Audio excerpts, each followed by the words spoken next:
네, 안녕하세요. 내란을 극복하고 경제도약을 꿈꾸는 방송입니다. 끝내주는 경제 끝내주게 풀어드립니다. 안녕하세요. 오늘은 가장 근자에 화제가 되고 있는 정치 이벤트 이재명 대통령의 대통령 업무 보고를 살펴보도록 하겠습니다. 네, 업무 보고가 왜 재밌는지 모르겠는데 재밌다. 뭐 이런 반응들이 나오고 있죠.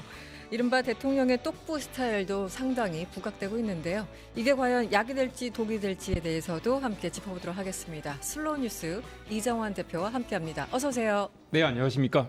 20만 구독자를 넘기고 네. 있는 슬로우뉴스의 이정환 대표님.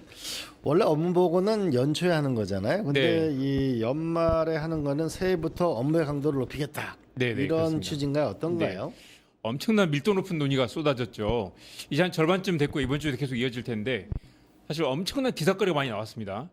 이게 보도자료로 보는 것과 다르고요. 기자들 입장에서도 정말 기사거리도 많고 맥락도 풍부한 그런 회의였습니다.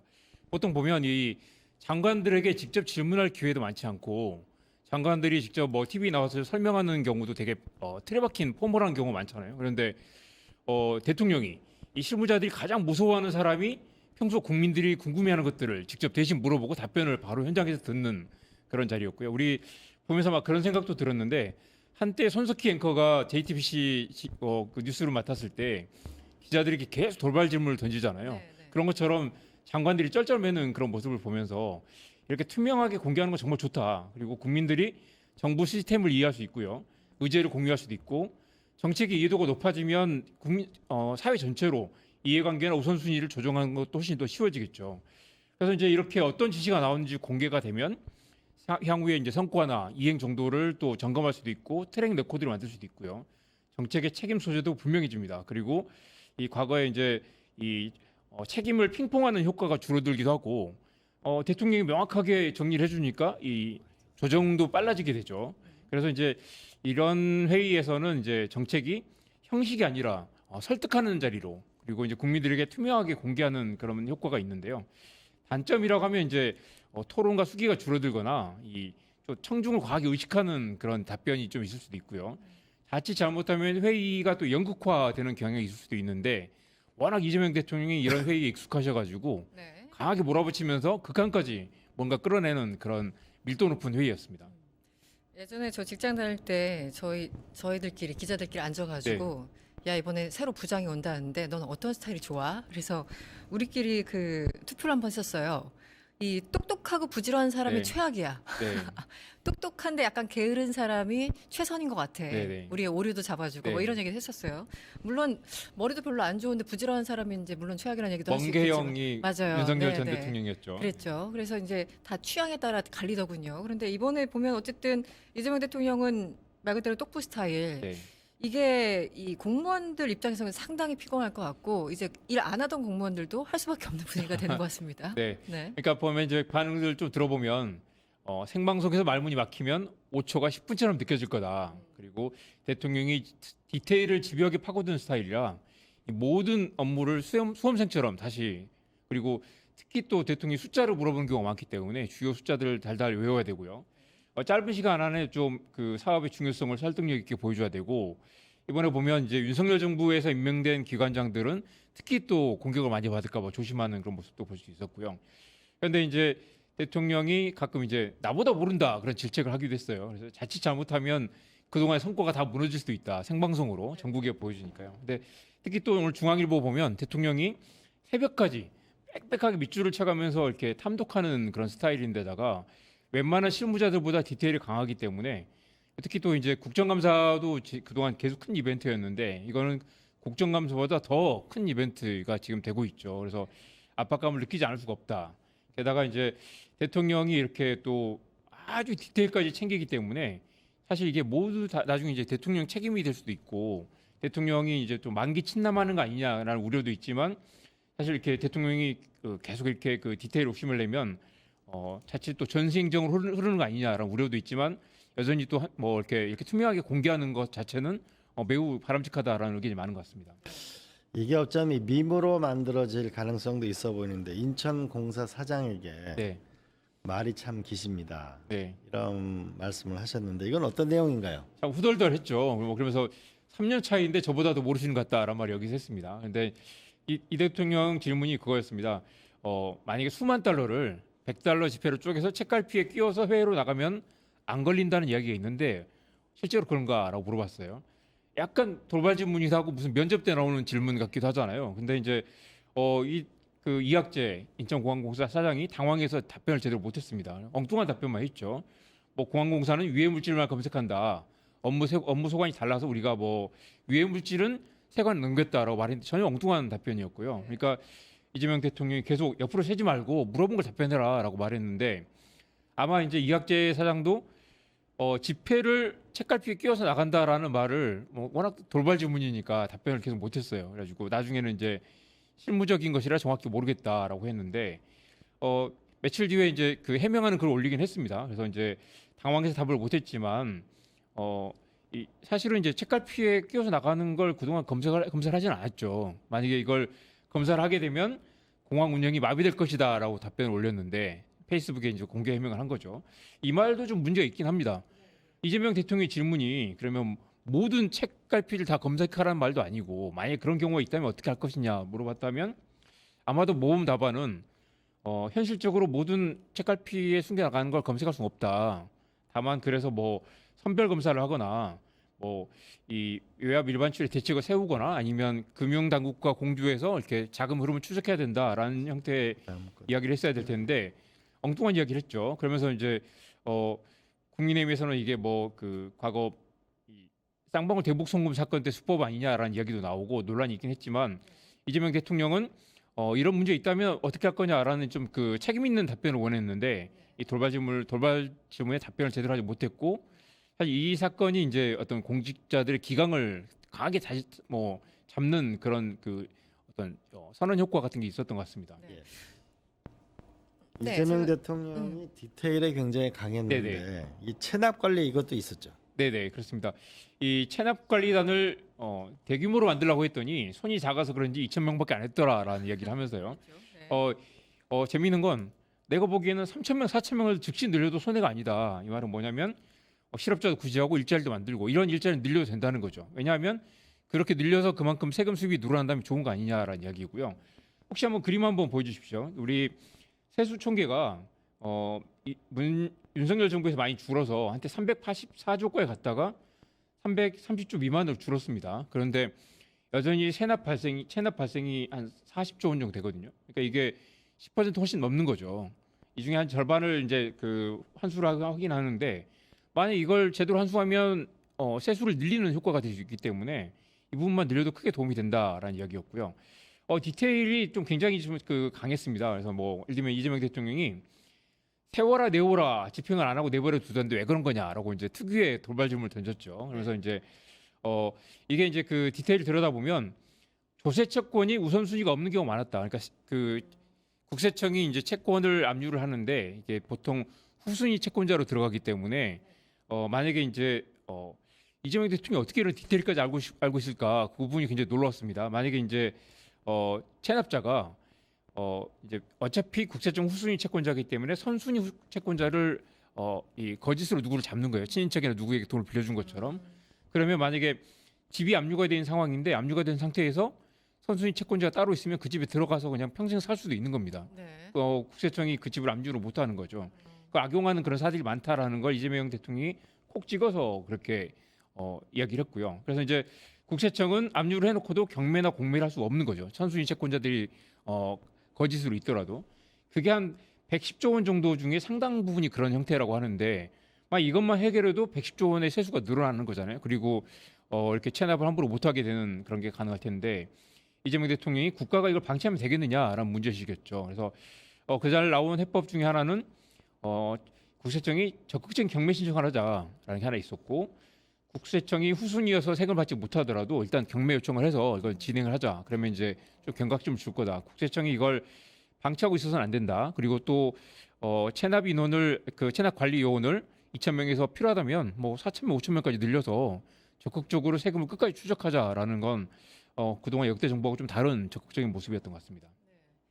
지금 똑부 스타일 이재명 대통령 업무 보고 스타일에 대해서 말씀을 주고 계신데 사실 여러 가지 그러니까 관련 부처들이 워낙 많고 장르가 다양하다 네. 보니까 하나하나 짚으면 저희가 시간이 없을 것 같고 AI에 역시 관심이 많구나라는 생각은 다시 한번 들었어요. 그렇습니다. 예. 뭐 모든 부처에 AI 관련 질문이 있었는데요. 네네. 일단 AI 예산이 3배 늘어나서 음. 되게 그 적극적인 뭔가 이렇게 아이디어들이 많이 나왔고요. 네. 10가지 프로젝트를 동시에 다발적으로 진행하고 있고 이제 AI 막 설명하니까 이재명 대통령이 내가 상상하는 범용 AI하고 약간 동떨어진 부분이 있다라고 좀 이렇게 꼬집기도 했습니다. 그래서 이제 예를 들면 그런 이야기도 있어요. 법제처에는 영어로 해도 우리말로 영어 자료를 가지고 우리말로 예를 들면 스위스의 무슨 법제에 대해서 알려달라고 하면 그걸 뒤져가지고 스위스 이 어휘로 된 걸 한국말로 찾아가지고 다시 이렇게 정리하는 그런 걸 할 수 있느냐라고 물어보니까 법제처장이 그런 거 하려면 뭐 사업비가 많이 들 거다라고 하니까 이재명 대통령이 곧바로 그 자리에서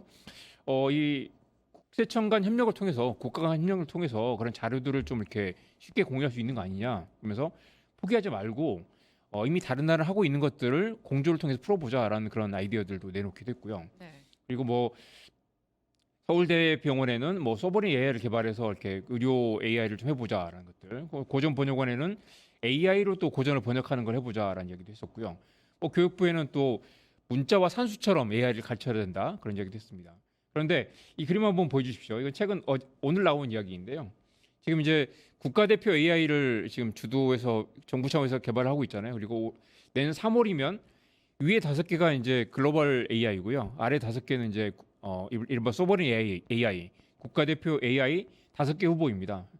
솔라프로하고 이제 그 엑스원하고 이렇게 등등 네이버 회사는 그 등등이 있고요. 있는데 수능 문제 이번에 불수능이라고 있잖아요. 네네. 그 수능 문제를 집어넣어 봤더니 위에 보시면 이제 그록은 이제 그 일론 머스크가 하는 그록이 82점으로 가장 높았고요. 그다음에 GPT 5.1이 80점, 그다음에 클로드가 84점 등등이고요. 안타깝게도 국산 AI, 이 소버린 AI 5개는 네. 솔라프로만 58점이고 나머지는 20점 미만 20점대였습니다. 그래서 약간 이건 좀 충격적인 내용이었고요. 그래서 이제 서강대 교수팀에서 자체 개발한 문제를 좀 집어넣어 봤더니 점수가 좀 더 올라가긴 했고요. 그리고 이제 3회 연속 그 학습에서 풀어보겠더니 그록은 100점이 나왔고 여전히 한국 AI들은 이제 40점, 30점, 20점으로 좀 낮은 상태입니다. 그래서 여전히 AI에 좀 그 갈 길이 멀다. 그리고 이재명 대통령은 범용 AI를 계속 말씀하시던데 아마 욕심은 우리가 GPT나 클로드를 쓰지 말고 네. 한국형 AI를 전 국민에게 이제 AI 뭐 계정을 무료로 나눠주는 그런 그림까지 생각하고 계시는 것 같은데 아마 이게 현장에 잘 전달이 안 됐는지 지금 이제 지금 AI는 개발하고 있는 AI는 이제 약간 목적형 AI거나 아니면 이제 계속해서 일단 학습하는 단계라서 아직 범용 AI까지는 좀 단계가 멀다고 할 수 있겠습니다. 네. 뭐 지금 5개 국가 대표 AI 개발이 진행 중이라고 하는데 예. 이거는 또 뭔가요? 그게 방금 말씀드린 그건데요. 그래서 이제 아, 대국민 서비스는 일단 내년 1월에 이제 최종 선정이 되고요. 네. 그리고 이제 2027년에 전 국민에게 이제 보급을 하겠다. 그리고 이제 내년 3월에 전 국민 AI 경진대회를 개최하는 등의 뭐 여러 가지 프로그램이 진행이 돼 있습니다. 그런데 이제 지금 아직 소버린 AI가 지금 5개 모델이 자체 경쟁을 하고 이 중에 5가지 중에 하나를 내년에 1월에 선정을 하겠다는 거죠. 그런데 아직 그 여러 가지 테스트를 해보면 글로벌 AI는 많이 못 미친다. 그리고 정부가 약속했던 그 700조 원 규모의 이제 1조 5천억 규모의 투자 프로그램이라든가 아니면 네. 이제 오픈 AI하고 연계된 그런 이제 데이터 센터 등이 아직 프로그램이 이제 진행 중이기 때문에 아직 갈 길이 꽤 멀다고 할 수 있겠습니다. 네.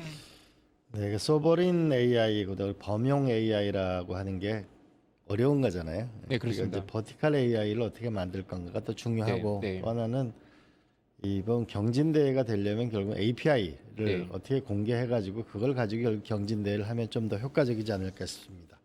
자, 다음 주제로 한번 넘어가 보겠는데요.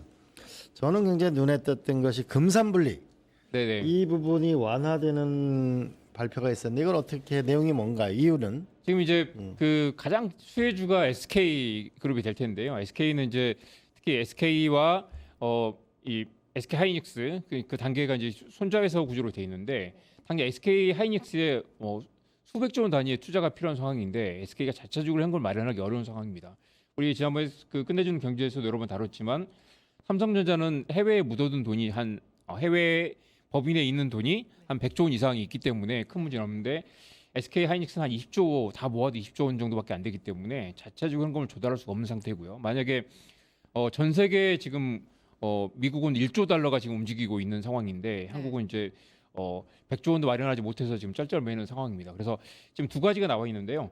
지주회사의 증손자 비율이 지금은 100%입니다. 그러니까 지주회사에서 손자회사가 자회사를 만들려면 자체 자금으로 만들어야 된다는 거죠. 이걸 그래서 이제 50%로 낮춰주는 방안. 그러면 SK 하이닉스가 자회사를 금융사를 둬가지고 자체 펀드를 만들어서 외부에서 그 자금을 조달할 수 있는 그런 방안이 가능하고요. 국민성장펀드도 거기에 돈을 집어넣을 수 있게 됩니다. 그리고 이제 금산분리 완화라는 건 연결되는 부분인데 산업자본이 금융자본을 소유하지 못하게 또 금융자본이 산업자본을 소유하지 못하게 분리가 돼 있었는데 사실 이게 이제 일본의 소프트뱅크 모델처럼 금융회사가 직접 투자도 하고 애초에 소프트뱅크는 통신회사였잖아요. 그러니까 이제 SK텔레콤처럼 통신회사가 어떤 이제 계열사로 금융회사를 둘 수 있게 만드는 이제 사실은 파격적인 이 그동안 규제 완화기도 하고 네. 사실 이거 자체가 이제 그동안의 재벌 규제의 그 철학을 바꾸는 문제이기 때문에 진보 중에서는 좀 반발도 있지만 이재명 대통령이 이날 한 말은 원칙을 허무는 게 아니라 혁신 분야 투자 자원을 늘리는 특례 규정이다. 그리고 애외적으로 적용할 것이고 이게 금산분리 원칙을 허물지 않도록 그 범위 안에서 규제를 마련할 거다라는 얘기를 했습니다. 상당히 결단이라고 봐야죠, 그죠? 네. 예. 네. 다음은 요즘 쿠팡 때문에 정말 밤잠 설치신 분들 많습니다. 여러 가지 네. 피해자들이 워낙 많아서 네네. 이 개인정보 유출이 모든 사람들의 관심사가 돼버렸습니다. 네. 개인정보 유출에 징벌적 과징금을 부과하기로 했는데요. 그래서 쿠팡은 얼마를 받게 되는 겁니까? 이런 것도 재밌죠. 그동안 네. 이게 정부가 발표만 하거나 보통 이런 걸 이제 개인정보 보호위나 아니면 네네. 그런 쪽에서 이제 그 보도자료 내고 말 텐데 대통령이 직접 질책을 하고 챙기고 있죠. 현행 제도를 묻고 또 의견을 묻고 답변을 받는 과정이었는데 지금은 매출액의 3%가 과징금의 상한입니다. 그렇기 때문에 이제 그 과거 SK텔레콤이나 KT도 과징금이 높진 않았는데요. 그러니까 대통령이 갈수록 약해지는 거군요 하면서 시행령을 개정해야 되지 않느냐라고 물었고 네. 그래서 이제 지금 3년 중에 제일 높은 연도에 3%를 3%로 바꾸고요. 그리고 10%의 징벌적 과징금까지도 검토해 보자라고 얘기를 했는데 네. 쿠팡이 지난해 매출이 34조 원이기 때문에 이 3년 중 제일 높은 연도에 3%면 1조 원이 넘고요. 네. 만약에 10%까지 올라가면 3조 원을 물어야 되기 때문에 네. 쿠팡 작년에 영업이익이 6천억 정도 했는데 만약에 3조 원을 물어야 되면 거의 회사가 파산하는 지경까지 가게 되죠. 그래서 이제 이런 이야기가 나온다는 것만으로 굉장히 강력한 시그널이 되게- 제재 효과가 있을 것이고 실제로 이게 이제 다른 기업들에게도 강력한 경각심을 갖게 되는 효과가 있겠죠. 네, 여기서 우리 그 쿠팡 대표가 우리가 외국 기업이니까 국회 안 나가겠다 그러는데 아마 미국에서의 소송도 아마 앞으로 우리가 깊이 지켜봐야 되겠죠. 맞습니다. 그죠? 한국은 아직 집단 소송이 없기 때문에 그렇죠. 네. 미국식 집단 소송이면 네. 한 사람만 소송을 내서 예를 들면 100만 원을 받으면 3,770만 명이 모두 다 똑같은 배상을 받을 수 있는 길이 열리거든요. 근데 한국은 지금 소송을 하면 피해자들이 각각 따로따로 소송을 다 걸어야 되는 그런 부분이 있기 때문에 그 네. 부분에 대해서 논의가 진행되고 있습니다. 알겠습니다. 우리 디테일에 강한 대통령의 책임 정치, 국민들이 알 권리, 그다음에 치밀하게 접근하는 국민들이 안심할 수 있는 국정 이런 것을 앞으로 더 지켜보도록 하시죠. 2차 업무보고에는 경제 안보 개혁 이슈가 본격적으로 다뤄질 예정인데요. 그 결과까지 함께 지켜보도록 하겠습니다. 오늘 슬로우 뉴스 이정환 대표님과 함께했습니다. 오늘 고맙습니다. 네, 고맙습니다. 감사합니다.